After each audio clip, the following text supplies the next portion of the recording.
Temporada 2, episodio número 2 de estos podcasts de Medicina Sagrada CDMX. Contento por iniciar con este proceso. El día de hoy estamos grabando en la Ciudad de México. Estoy en la Colonia Condesa con mi amigo. Hola, ¿qué tal? Beto Basilio aquí, servidor.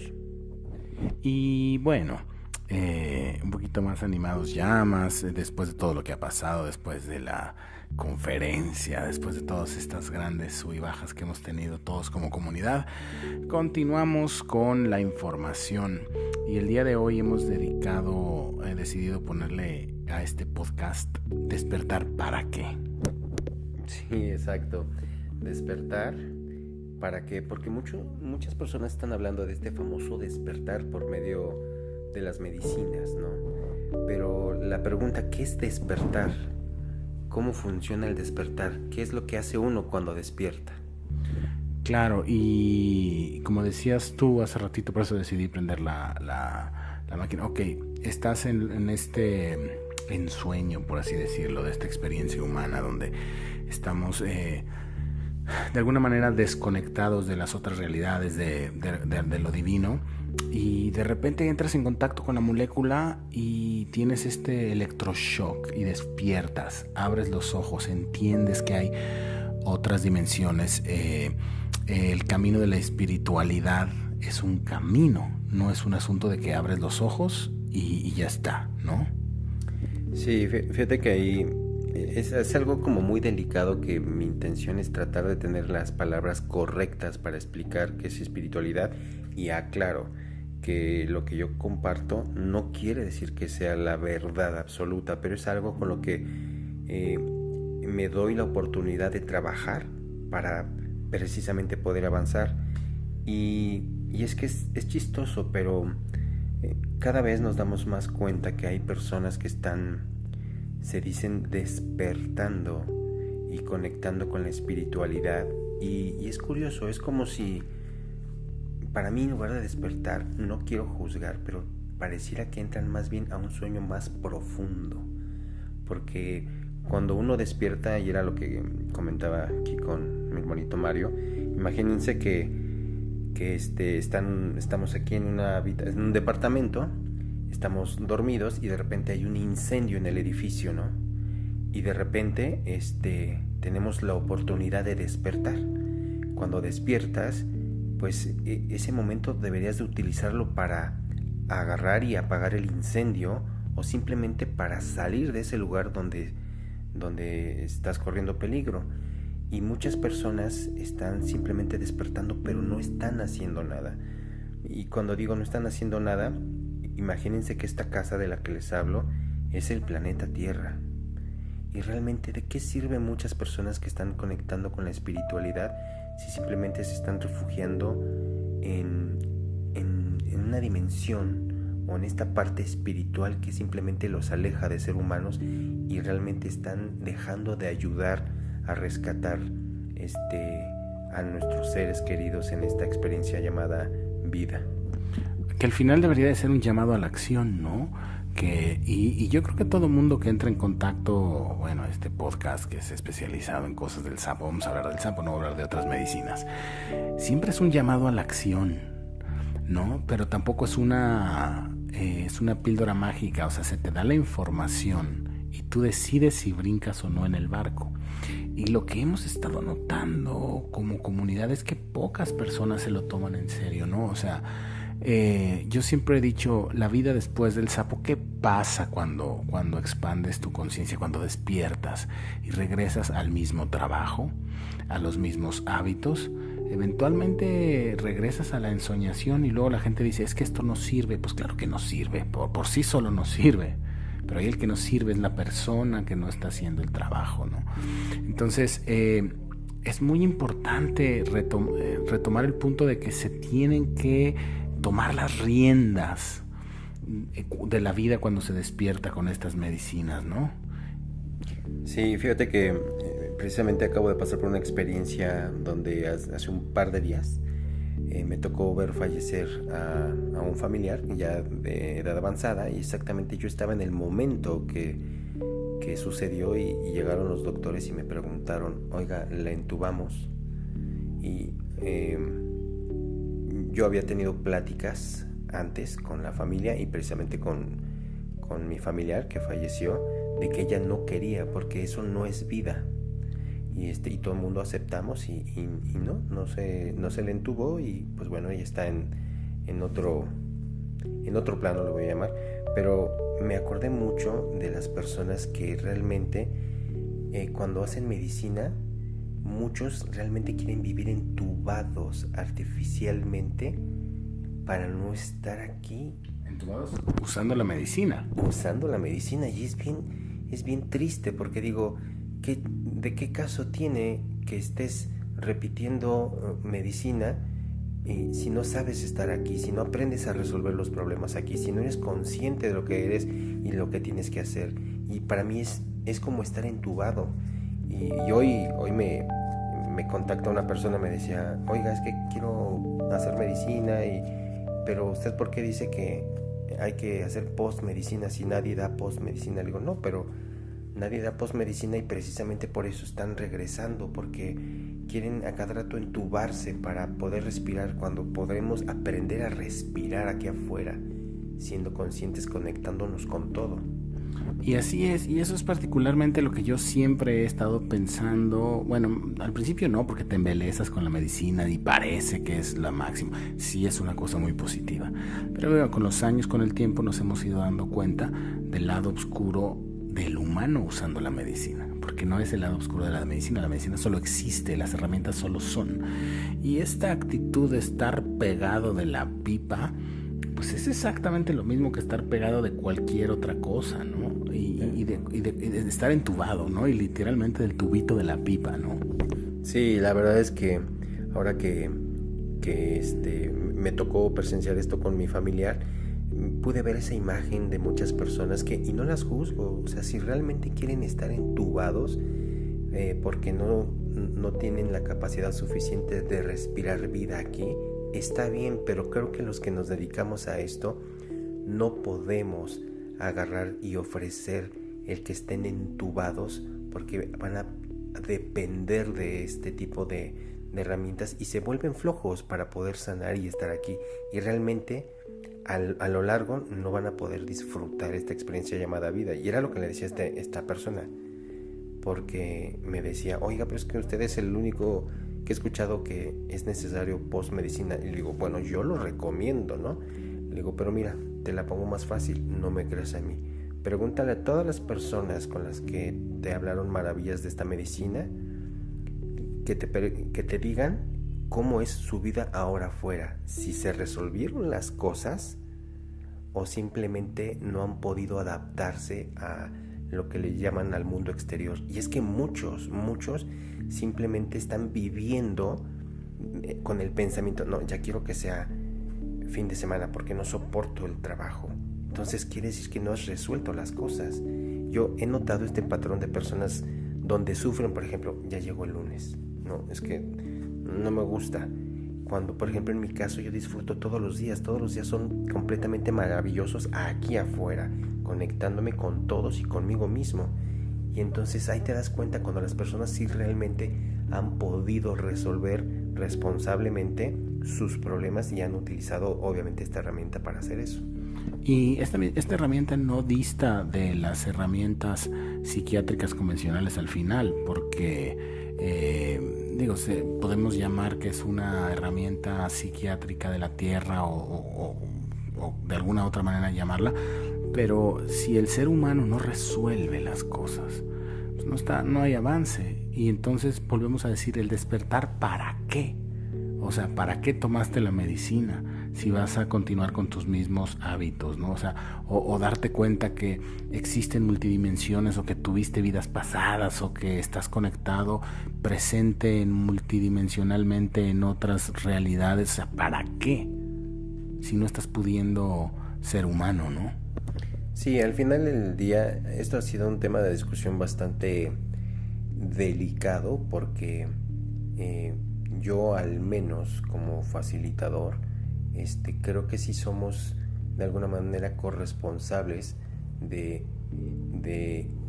los procesos de las personas, porque de nosotros, ellos vienen con nosotros confiando en que les vamos a ayudar. Y muchas veces yo he notado que muchos, la ayuda que ofrecen es, pues nomás no estés aquí. Y los llevan a otro lado. Y entonces empiezan a extrañar lo que eran. Porque lo único que sucede es que no se dieron la oportunidad de trabajar. Y se van a otro lado, donde al final vuelven a encontrarse con este callejón encerrado, donde se dan cuenta que no todo era espiritualidad. El ser humano se compone de aprender a vivir tanto adentro como afuera. O sea, no todo es espiritualidad. Y la verdad es que conozco casos de personas que estuvieron N cantidad de años en el yoga y meditación y de repente dicen, es que es lo peor que me ha pasado. Lo que pasa es que no había equilibrio. Y es ahí donde nos hemos dado cuenta de que nos hemos perdido la experiencia de ser humano aquí en la tierra. No, y hay gente, y me incluyo, ¿no?, que de repente tomamos decisiones radicales después de entrar en contacto con la molécula, con la medicina, y de repente dices, le doy la espalda a todo el capitalismo y entonces me dejo crecer las barbas y me visto de tal o cual manera. Y entonces yo, ¿sabes qué me di cuenta, hermano Beto? Es que ahí atrás hay un defecto de carácter que es la flojera. ¿Sí me entiendes? Hay un montón de gente que utiliza las medicinas para decir, ya no voy a trabajar. ¿Por qué? Porque el capital es malo, hermano. Y entonces yo ya vi y peleo por la Pachamama, ¿no? Y lo que veo es un montón de flojos. Un montón de gente que no está haciéndose responsable, que no está haciendo... y te digo, me incluyo, caramba, o sea, me incluyo, comparto esta experiencia como parte de mi vida, ¿no? O sea, en un momento de decir, es más fácil vivir al natural. No, señor, o sea, vivimos y necesitamos un equilibrio, necesitamos la espiritualidad, pero también necesitamos procurarnos lo material, ¿no? Y mucha gente dice, ya desperté al mundo, ya desperté, ya sé, entonces me voy a hacer un hombre natural. Y eso no significa que te hagas flojo, eso no significa que no hagas tu trabajo, y me refiero a trabajo físico y espiritual, ¿no? Hay una frase que me gusta mucho que es, ya tuviste la experiencia cumbre del samadhi, de la espiritualidad, de ver a Dios, ¿qué haces? Bueno, pues chop the wood and bring the water, que es corta la madera y sigue acarreando el agua, señor, ¿no? O sea, eso pasaba con los monjes cuando llegan a tener estos estados, o sea, así, maestro, ya vi a Dios, ya vio a Dios, pues vaya y corte más madera y vaya a traer más agua, ¿no? Sí, la verdad es que eso es interesante, porque al final del día no nos hemos dado cuenta que estamos siendo participantes de lo que se llama evolución. O sea, imagínense ustedes estar utilizando la rueda de madera. Es obvio que no, o sea, las cosas han ido evolucionando, entonces muchos es como si retrocedieran al Génesis, pero no se han dado cuenta que el Génesis fue el paso 1 y vamos en un paso 1000 o 2000, donde tenemos que aprender a evolucionar como seres humanos, obviamente conectados con la espiritualidad, pero sí se trata de que aprendamos y nos involucremos conscientemente en hacer estos cambios. Claro, porque al final uno accede, ya lo he dicho 50,000 veces en todos los podcasts, en todos los videos, o sea, accedes por la receta y vienes y la haces. Así es, punto, ¿no? Entonces, y ahora me gustaría un poquito tocar el tema que estábamos tocando hace ratito, Beto, de tener cuidado de esto que está sucediendo, este movimiento que pareciera ser esta dogmatización o religiosización, no sé qué palabra utilizar, de las medicinas, donde el mismo espíritu el de indoctrinación que te hace, o sea, ¿a qué me refiero? Voy a ponerlo en palabras. Hay un momento donde el ser humano dice, me siento desvalido, clamo a Dios, entonces Dios me salva, ¿no? Y entonces Dios está en Jesucristo. No voy a hablar de religiones, bueno, se te presenta Dios de diferentes maneras, entonces se te releva de la responsabilidad de hacer tu trabajo, y entonces llega este Salvador que te arregla la existencia de alguna manera, ¿no? Y esa misma manera de pensar se ha ido metiendo a las medicinas. Yo me he dado cuenta cómo la gente empieza a adorar a la ayahuasca, a adorar al sapo, ¿no? Y hay que tener cuidado con eso, ¿no? Sí, la verdad es que para mí es como muy fuerte ver estos casos, porque hay muchos dando medicina creyendo que, mira, yo ya estoy despertando a los demás. Y yo digo, wow, qué fuerte, qué soberbia, qué delicado es perderse y creer que uno le abre los ojos a los demás, cuando nosotros lo único que hacemos es tratar de colocar esta herramienta y utilizarla de la mejor manera para que ellos se reconozcan, y a partir de eso ahí me da miedo, sí, usar la palabra, pero se han hecho sectas.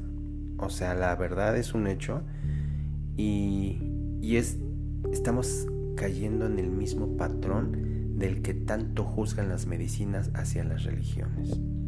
Claro, y esto es duro decirlo y dejarlo en un podcast, pero de repente darse cuenta que estos rituales rígidos donde se te dice, si te avientas el Ícaro 26, ¿qué diferencia hay del Salmo 29? O sea... No, la verdad es que no sé, o sea, me siento hasta un poco incómodo, porque ahora estoy en este camino y yo lo único que quiero, y siempre les he dicho cuando vienen conmigo, yo lo único que quiero es que aprendas a ser humano, porque si realmente vienes y te acercas a pedir ayuda es porque sabemos que te está costando trabajo estar afuera, pero el chiste es aprender conectándose con lo que tienes, con lo que eres, con tu mente, con tu corazón, con tus emociones, con tu físico, con todo. Así es, al final todo se resume a la experiencia humana, y estas medicinas son herramientas que se nos dan para aprender a ser humanos, no para aprender a ser viajeros cósmicos, ¿no? Que también está bien, no se juzga, ¿no? La psiconáutica es algo hermosísimo, ¿no? Pero al final yo siento que sin emitir juicio alguno, para la gran mayoría de los humanos que estamos aquí, todas estas herramientas se nos dieron para aprender a ser humano, ¿no? Y quiero volver a hacer hincapié en tener mucho cuidado de no dogmatizar, de no crear religión alrededor de esto, ¿no? Porque al final, ¿cuál es el concepto? Es que pierdes tu poder, ¿no? Y yo hablaba con un padrino de AA, un ser que respeto muchísimo. Él es una persona que respeto muchísimo, que después de 27 años de estar sobrio, como ellos dicen, decidió tener la experiencia, y bueno, cosas maravillosas vienen por ahí. Pero me decía que lo que él obtuvo de visión con la experiencia es que, me dice, este espíritu que de alguna manera, esta esencia que me hacía perder mi voluntad, que estaba en el alcohol, que cada vez que yo ingería alcohol ya no podía controlarme, con una pequeña gota de alcohol o sea, yo perdía mi voluntad, ¿no? Y bueno, hay gente que le pasa eso con la droga, o sea, es el espíritu de la adicción, vamos a llamarlo de alguna manera. No sé, tal vez no es correcto, pero así.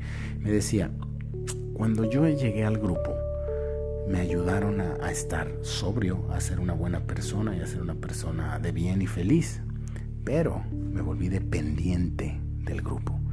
Y cuando él tomó la medicina, se dio cuenta que era la misma ecuación, donde él estaba perdiendo su poder, estaba entregando su poder a lo que ellos llaman el poder superior, que de ninguna manera quiero faltar el respeto, pero estamos diciendo las experiencias que se nos han contado, ¿no?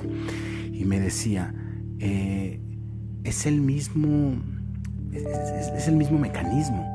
Yo no puedo con una botella y entonces voy allá y yo no puedo con la vida, entonces tomo un grupo, o yo no puedo con mi existencia y voy a una religión, y entonces eso hace que no nos hagamos responsables, ¿no?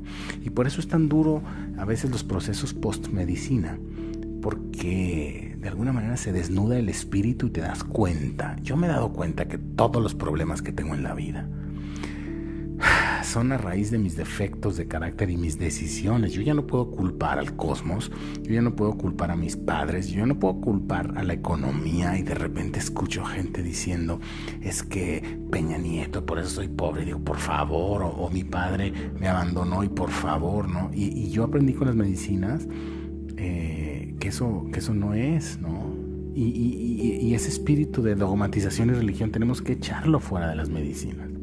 Sí, y la verdad es que yo ojalá y los compañeros que se dedican a dar medicina, ojalá se den la oportunidad de reconocer primero si ellos realmente ya son los seres humanos que pueden perfectamente estar aquí para poder seguir compartiendo esta herramienta y no para desconectar a las personas. Es muy delicado y eso es una parte, o sea, por ahí en algún momento hablaremos de que también con esto se conectan energías densas.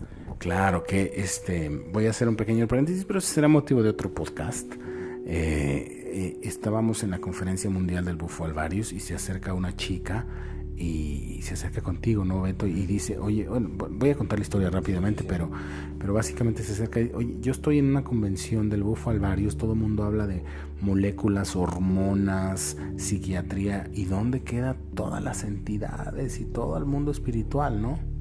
Sí, la verdad es que esperamos pronto poder compartir información, porque eso es algo que también nos preocupa a los que hemos trabajado y atendido este tipo de situaciones que de alguna manera son pues de riesgo, porque las personas creen que es nada más prender la medicina, cuando no se dan cuenta que efectivamente uno puede acceder en un descuido a otras energías.